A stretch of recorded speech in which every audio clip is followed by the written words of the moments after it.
Hello everyone, welcome to Krishna coaching centre class 11th economics.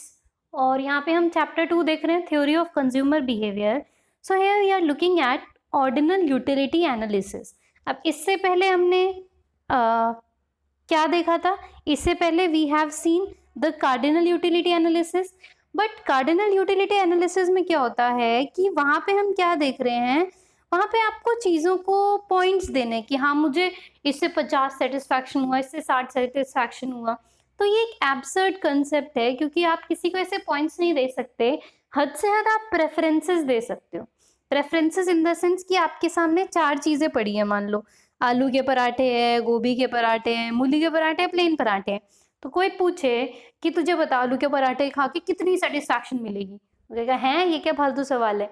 तो ये चीज़ बयां करना उतना आसान नहीं है एज कम्पेयर टू दिस कि आप चारों को भाई एक रैंक में लगा दो कि आपको नंबर 1 पे कौन लगता है। तो मान लो नंबर 1 पे गोभी के पराठे लगते हैं, तो आपने नंबर 1 पे गोभी लग दी, नंबर 2 पे आलू, नंबर 3 पे मूली और नंबर 4 पे आपने लग दिया प्लेन पराठा। तो ये क्या है? ये है रैंक्स। तो ऑर्डिनल यूटिलिटी एनालिसिस में हम मेजरली उन्हीं रैंक्स पर ही फोकस करते हैं कि हाँ ठीक है, आपने किस रैंक के हिसाब से कौन सी चीज़ों को क्या रखा है। तो अगर बेसिक 1 2 3 4 रैंक है फिर तो कोई दिक्कत ही नहीं है, फिर आदमी उस रैंक के हिसाब से ही चीज़ें लेगा। बट यहाँ पे प्रॉब्लम कब आती है? जब हमें बंडल ऑफ गुड्स लेना होता है। बंडल ऑफ गुड्स यानी कि इसमें एक एग्जाम्पल है कि उसको मैंगो भी चाहिए और उसको बनाना भी चाहिए, ठीक है। तो उस मैंगो और बनाना का ऐसा क्या कॉम्बिनेशन बनाया जाए जिससे उसको मैक्सिमम सेटिस्फैक्शन मिल रहा है। सो इसमें ये देखिए, ये एक ग्राफ दे रखा है। इसमें 4 कॉम्बिनेशन बनाया उन्होंने, combination A, combination B, combination C and combination D. Quantity of banana है यहाँ पे 1 2 3 4। अब जब एक बनाना था तो एक बनाना के बदले या एक बनाना के साथ वो 15 मैंगो ले सकते थे। बट अगर उन्हें 2 बनाना चाहिए तो कॉम्बिनेशन कुछ ऐसा है मार्केट को देख के कि मैंगो 12 ही हो पाते। अगर 3 बनाना चाहिए तो मैंगो 10 ही हो पाते, और अगर 4 बनाना चाहिए तो मैंगो 9 ही हो पाते। सो ये क्या है? ये है डिफरेंट कॉम्बिनेशंस जो बनाए गए हैं। अब इन कॉम्बिनेशन का मतलब क्या है? सिंपल, आप ये देखिए कि जब आपके पास 15 मैंगो है तो आप एक बनाना खरीद रहे हो, ठीक है। अब आपको दूसरा बनाना चाहिए तो उसके लिए आप क्या कर सकते हो? उसके लिए आप 3 मैंगोज को क्या कर सकते हो? सब्स्टिट्यूट कर सकते हो, या 3 मैंगोज की आप कुर्बानी दे सकते हो। सो एक बनाना के लिए आप 3 मैंगोज सेक्रीफाइस करने को तैयार है। बट आप ये देखो, जब किसी ने आपसे कहा कि भाई एक और बनाना मिल जाएगा तुझे, पर अब क्या हुआ ना, अब कंज्यूमर का सेटिस्फैक्शन लेवल क्या हुआ, उसका मैंगो की तरफ ज़्यादा सेटिस्फैक्शन था।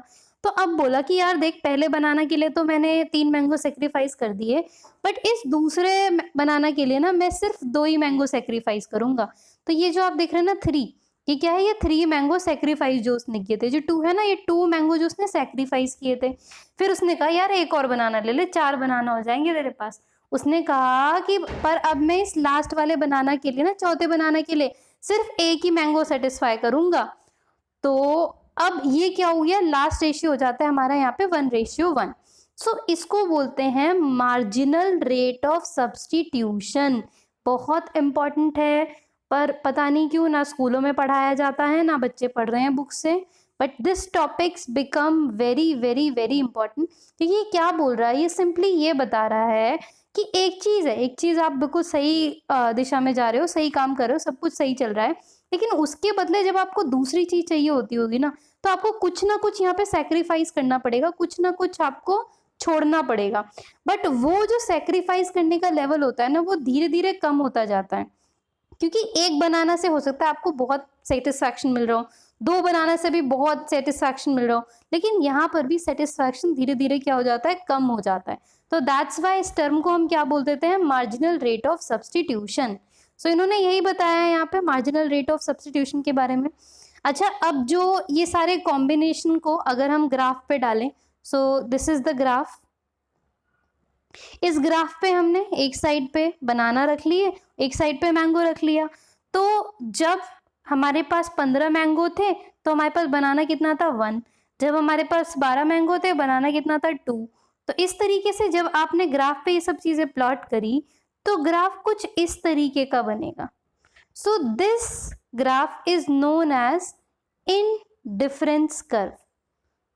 This graph is known as indifference curve. अब इसको इंडिफरेंस कर्व क्यों बोलते हैं? सिंपली ये देखिए, ये जो डिफरेंट कॉम्बिनेशन दे रखे हैं, ये बोलते हैं कि ये कॉम्बिनेशन जरूरी नहीं एक ही इंसान को हो सकता है. पहला इंसान ये वाला कॉम्बिनेशन ले रहा हो, दूसरे इंसान को इस कॉम्बिनेशन पे मैक्सिमम सेटिस्फैक्शन हो, तीसरे इंसान को इस कॉम्बिनेशन पे और चौथे इंसान को इस कॉम्बिनेशन पे. So why this becomes the indifferent curve? Because one person is completely indifferent of the other person choice. मुझे नहीं पता दूसरे पर्सन की चॉइस क्या है. हो सकता है वो 5 बनाना लेके 0 मैंगोज ले ले, उसको मैंगोज पसंद ही ना हो, या फिर हो सकता है कि कोई 20 मैंगोज लेके 1 बनाना ले भी ना. तो दैट्स वाई इस कर्व का जो नाम था वो नाम रखा गया इसका इनडिफरेंस कर्व, कि एक कंज्यूमर को दूसरे कंज्यूमर से कुछ लेना देना ही नहीं है. सो ABCD. सो इसके अंदर एक तो ये इनडिफरेंस कर्व हो गया, जो कि कैसा होता है? Indifference curve is convex to the centre. Centre के कॉन्वेक्स होता है. कॉन्वेक्स मतलब जब ऐसा बल्जी होता है, कोना ऐसा सेंटर की तरफ मूव कर रहा होता है, तो उसको हम इनडिफरेंस कर्व बोलते हैं. अब इसमें आता है marginal rate of substitution. Marginal rate of substitution वही है जो मैंने आपको बताया था कि change in y upon change in x. तो चेंज इन y यानी मैंगोज यहाँ पे क्या थे? मैंगोज यहाँ पे y थे, दूसरी commodity. And change in x, तो y में कितना चेंज आया? 12. अब 15 में से 12 गए 3. एंड चेंज इन x 2 में से 1 गए 1. तो इसे हम क्या बोल देते हैं? Marginal rate of substitution. यानी कि किसी भी नेक्स्ट चीज के लिए आप पहली चीज में से कितना सेक्रीफाइस करने को रेडी हो, that becomes marginal rate of substitution. So इसका जो फॉर्मूला है यहीं से डिराइव होता है कि change in y upon change in x. ये जो ट्राइंगल होता है ना, इसको हम पढ़ते हैं change. This is nothing but change. तो change in x upon change in y. So this becomes marginal rate of substitution. अब इसी को ही हम law of diminishing marginal rate of substitution भी बोल देते हैं. डिमिनिशिंग क्यों? क्योंकि सब्सटीट्यूशन जो होगा वो लेवल बाय लेवल कम होता जाता है. आप एक चीज जो है सेक्रीफाइस करना आप कम कर देते हो टाइम बाय टाइम, कि उसके बदले आपको जितनी चीज मिले. जैसे ये बनाना था, पहले बनाना के लिए मैंने 3 मैंगो सेक्रीफाइस करे, लेकिन वहीं चौथे बनाना के लिए मैंने एक ही सेक्रीफाइस किया. हो सकता है 5वें बनाना के लिए मैं सेक्रीफाइस करने को तैयार ही ना हूँ. So this become law of diminishing marginal rate of substitution, कि ये जो रेट ऑफ सब्सटीट्यूशन है ना, ये कम होता जाता है. ऑल्दो आप ये देखिए इसके कुछ एक्सेप्शन भी हैं. एक्सेप्शन कैसे? अगर हम देखें, अच्छा शेप कैसा होता है? शेप हमने देख लिया, it is convex to the origin. ये कैसा होता है? कॉन्वेक्स. अब इंडिफरेंस कर्व का जो एक तरीके से आप एक्सेप्शन क्या देख सकते हो? एक्सेप्शन है 5 rupee note and 5 rupee coin. आपके पास 8 5 रुपी के कॉइन है और 1 5 रुपी का नोट है. तो आप सेक्रीफाइस अगर कर रहे हो ना 5 रुपए का कॉइन, तो एक ही कॉइन सेक्रीफाइस करोगे एक ही नोट के लिए, वापस से एक ही कॉइन सेक्रीफाइस एक ही नोट के लिए, क्योंकि 5 रुपए का कॉइन 5 रुपए का नोट, ये दोनों क्या है? इनकी वैल्यू सेम है. वैल्यू किसकी सेम नजर में? कंज्यूमर की नजर में. तो consumer is looking at this law is like that, कि अगर उसको सेम सेटिस्फैक्शन मिल रहा है सेम चीजों से, तो वो ज्यादा या कम सेक्रीफाइस क्यों करेगा? वो क्यों यहाँ पे 2 नोट के बदले 1 सिक्का लेगा या 2 सिक्के के बदले 1 नोट लेगा, जबकि उसको पता है कि मार्केट में अगर जाएगा तो दोनों की वैल्यू सेम ही नजर आएगी उसको. सो ये बेसिक क्या हो जाता है? ये बेसिक हो जाता है इनका एक्सेप्शन, कि sometimes consumer is not ready to sacrifice more than 1 unit. अब एक और इसका एक्सेप्शन ये देखिए, मोनोटोनिक प्रेफरेंसेस. मोनोटोनिक प्रेफरेंसेस मतलब पिछले वाले एग्जांपल में हमने देखा कि 3 मैंगो सेक्रीफाइस करके 1 बनाना, फिर 2 मैंगो सेक्रीफाइस करके 1 बनाना. बट यहाँ पे क्या कह रहा है कि प्रेफरेंस ही मोनोटोनिक है, यानी कि अगर 3 मैंगो गया तो 3 बनाना मिल जाएंगे, 2 मैंगो गया तो 2 बनाना मिल जाएंगे. तो यानी कि यहाँ पे क्या है? यहाँ पे चीजें क्या है? मोनोटोनिक है, एक जैसी हैं. और इसका मतलब एक तरीके से change in x upon change in y का रेशियो जो रहेगा वो कैसा रहता है? Ratio is always same, and same is like 1:1 ही रहेगा. तो ये हो जाते हैं monotonic preferences. So consumer preferences are monotonic if and only if between the 2 bundles consumer prefers the bundle which has more of at least one of the goods and no less of other good. But इसमें यह है कि हाँ ठीक है, हम इसमें values अलग अलग ले सकते हैं कि 5, 1, 6, 2। एक जो है एक कॉम्बिनेशन वो थोड़ा ज़्यादा ले रहा है और एक कॉम्बिनेशन वो थोड़ा सा कम ले रहा है, तो ये हो जाता है मोनोटोनिक। फिर आता है इंडिफरेंस मैप। इंडिफरेंस मैप क्या होता है? जब हम बहुत सारे इंडिफरेंस कर्व एक साथ एक मैप पे रख लेते हैं बहुत सारी चीजें शो करने के लिए, then it becomes indifference map. So ये जो दे रखा है आपको इंडिफरेंस मैप दे रखा है। फिर फीचर्स क्या होते हैं इंडिफरेंस कर्व के? सबसे पहले तो आप ये देखिए, it is convex to the origin. पहला तो ये लिख देंगे आप कि कॉन्वेक्स टू द ओरिजिन है। दूसरा, it slope downward from left to right, downward जा रहा है लेफ्ट टू राइट। इसका रीजन क्या था? इसका सिंपल रीजन यही था कि law of diminishing marginal rate of substitution, कि मेरा जो सब्स्टिट्यूशन का रेट है वो कम है, तो रेट अगर जैसे जैसे कम होता जाएगा वैसे वैसे ही जो ग्राफ है वो नीचे की तरफ आया जाएगा। फिर ये कि कह रहा है कि higher indifference curve greats greater level of utility. इसका मतलब समझिए आप, मान लो 3 कॉम्बिनेशन बन रहे हैं A, B and C. A combination में मुझे 1 बनाना और 10 मैंगो मिल रहे हैं, बी कॉम्बिनेशन में 2 बनाना 10 मैंगो मिल रहे हैं, और तीसरे कॉम्बिनेशन में 3 बनाना 10 मैंगो मिल रहे हैं। तो मान लो आप 11th में नहीं हो, आप फर्स्ट सेकंड क्लास के ही बच्चे हो, फिर भी आपको पता है कि जो सी वाला है ना वो बेस्ट है। सी वाला क्यों बेस्ट है? क्योंकि भाई ऑब्वियस सी बात है, 1 बनाना लोगे 3 बनाना, तो कोई पागल ही होगा जो 1 बनाना बोलेगा। ऑल्दो उसमें भी कुछ कंडीशंस आ सकती हैं, बट मुझे पता है ये तीसरे वाला कॉम्बिनेशन ही क्या बेस्ट है। सो इंडिफरेंस कर्व अगर इनका बनेगा तो कुछ इस तरीके से बनेगा 1, 2, 3।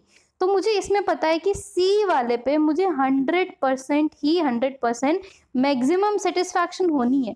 तो जितना इंडिफरेंस कर्व राइट की तरफ बढ़ता चला जाता है उतना ही आप कह सकते हैं कि इनका कंज्यूमर सेटिस्फैक्शन बढ़ता जाता है। बस ये है कि एक चीज हमेशा कांस्टेंट रहनी चाहिए, यानी कि यहाँ पे क्या है, यहाँ पे जो आपके मैंगोज हैं वो क्या है, मैंगोज आर कांस्टेंट। मैंगो यहाँ पे भी 10, यहाँ पे भी 10, यहाँ पे भी 10, बट बनाना बढ़ गए। तो इस केस में हम क्या बोल देते हैं कि तीसरे लेवल पे उसको मैक्सिमम सेटिस्फैक्शन क्या होगा, प्राप्त होगा। फिर ये बोलता है कि 2 indifference curve can never intersect each other. 2 indifference curve एक दूसरे को इंटरसेक्ट नहीं कर सकते, बहुत बेसिक सी बात है। जैसे मान लो फॉर एग्जांपल ये जो दोनों थे, दोनों ने एक दूसरे को कट कर दिया। तो जब इन्होंने कट करा, आप ये वाला पॉइंट देखिए, इस वाले पॉइंट पे ये जो बी वाला पॉइंट है और ये जो सी वाला पॉइंट है, दोनों पे ही आपको मैंगोज कितने मिल रहे हैं? दोनों पे आप ये देखिए, बनानाज आपको कितने मिल रहे हैं? बनानाज आपको 9 ही मिल रहे हैं, बट मैंगो यहाँ पे 7, यहाँ पे 5। तो मुझे ऑब्वियस सी बात है, मुझे पता है कि बी वाला ही मैं चूज करूंगी, सी वाला मैं थोड़ी ना चूज करूंगी। लेकिन इंडिफरेंस करके हिसाब से तो दोनों में ही आपको मैक्सिमम सेटिस्फैक्शन मिल रहा है, जो कि एक वेग कंसेप्ट है, जो कि एब्स्ट्रैक्ट है। एक ही चीज में आपको 2 चीज पे कैसे मैक्सिमम सेटिस्फैक्शन प्राप्त हो सकता है? So that's why indifference curves जो हैं they never intersect each other. So ये था इंडिफरेंस कर्व के बारे में। अगली वीडियो में हम कवर करेंगे कंज्यूमर बजट क्या होता है, बजट लाइन क्या होती है, उसके बारे में। So thank you so much, I will meet you all in my next video. Thank you.